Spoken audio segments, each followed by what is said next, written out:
Good morning. Good morning. Welcome back to the Red Mic. Happy Friday. It's Friday, July 25th, 2025. Today's hashtag Fun Friday Red Mic message. Is it just me or Strange New Worlds jumped the shark?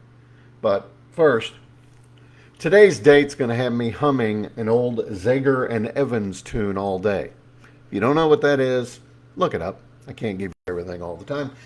Anyway, okay.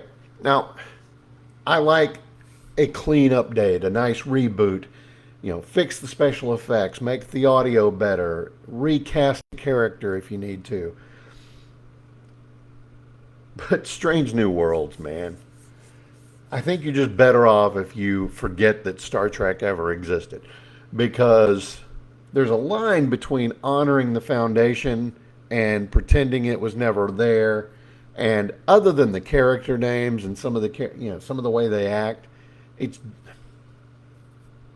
Strange New Worlds is supposed to happen years before Kirk and Spock are on the bridge of the Enterprise together, right?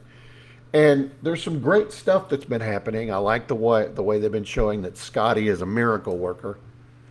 And let me ask you, hang on, does it look better here or here? After it calms down a little bit, I'm going to leave it there. All right. I love that they're showing Scotty as the beginnings of the miracle worker that he becomes. Um, I can get behind that. I mean, it adds to canon without blowing it up, right? But they're moving while they're moving pieces into place to set up the original series. Where Kirk eventually is going to take command of the Enterprise.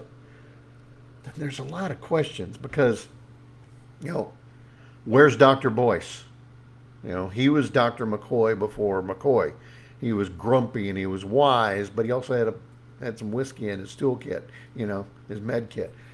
Um, was he not on the Enterprise before? Was he on Kirk's other ship and Kirk brought him to the Enterprise and then he retired or, passed or something? And, so where's Dr. Boyce? The two characters that don't match up to where they were in the original series. Christine Chapel, the nurse. In Star Trek, she was the original Star Trek. She was just the stereotypical nurse of the 60s. So I get that they were going to expand her character a little bit, but I mean, she's Doctor 2.0. I mean, why don't they just that was the transition that they made between Star Trek the series and Star Trek the incredibly boring major motion picture. Um, McCoy actually came in and said, "Do you hear that Chapel's an MD now?" But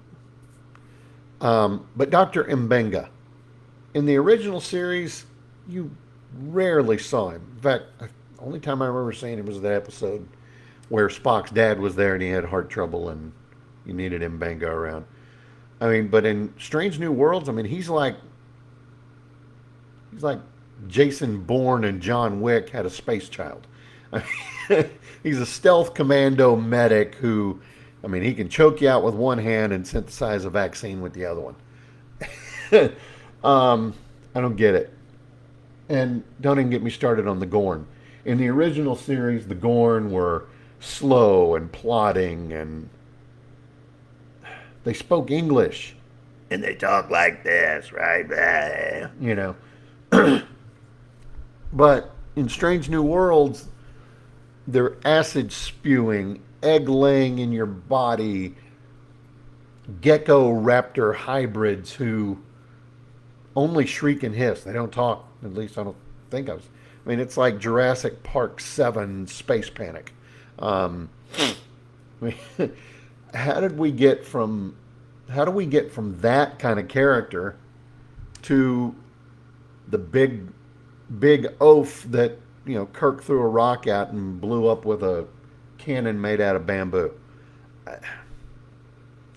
I mean, I get it. Tension is good and all of that, but when you rewrite the emotional center of earlier stories just to make them edgy and modern, I mean, you've got to respect the legacy, right? I mean, they're replacing it. And not everything needs replacing.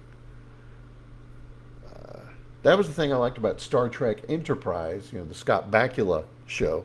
A lot of problems with it too, but at least they had physical buttons. At least they didn't have technological advances that they didn't have on the original series that was supposedly 80 years or so in the future.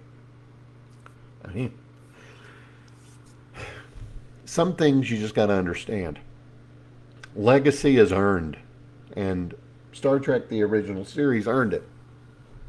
And you don't get to claim it just because you slapped a familiar name on a bulkhead or a character and, you know, turn the lights blue. I don't get it. You don't tear down what came before. You don't do that in life either. Build on it. Illuminate corners that maybe your staff didn't see. You don't bulldoze the entire architecture and put up a neon sign that just says, it's okay, trust us, it's fine. So, yeah, I don't get it. I just don't. Evolve, fine, explore, be bold, but don't retcon years of what we know. I just don't get it. The whole thing's fallen into a narrative sinkhole.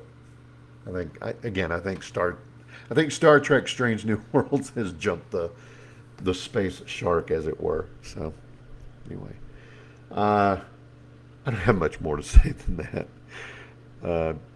I appreciate you guys. I'm glad you're here. I apologize for the rambling nature of this one today. I hope you enjoyed it, though. I'll see you again Monday. Go out there and have a good day. Have a great weekend. Yesterday, Austin, Texas hit 100 for the first time. So, yay, you did it. I knew you could. World's best coffee, right? I'll talk to you later. I'll see you Monday. Don't forget, life is short. Drink the bourbon.